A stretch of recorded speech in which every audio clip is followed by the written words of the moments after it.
Isa sa mga dahilan kung bakit ko tinanggap itong proyektong ito kasi for the past decade, parang isa siya sa mga pinaka-relevant issues na naririnig ko constantly and I wanted to learn. Isa sa mga dahilan kung bakit umalis si Crisanto para protektahan ng pamilya niya at para protektahan ng bansang ito.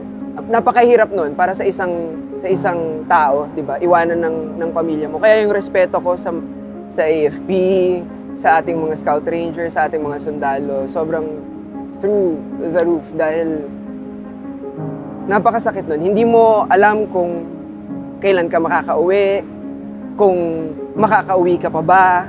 Ang gusto ko makuha ng mga tao pag napanood nila ito ay ma-inspira sila.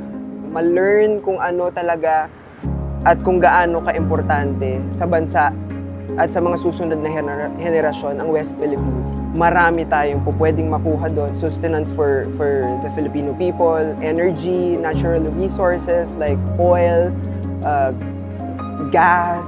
So, kailangan natin yun. Sana pagtulong-tulungan natin to, tulungan natin yung mga mangingisda, tulungan natin ang ating Navy to spread awareness kung gaano kaimportante sa future itong West Philippines para sa ating mga Pilipino.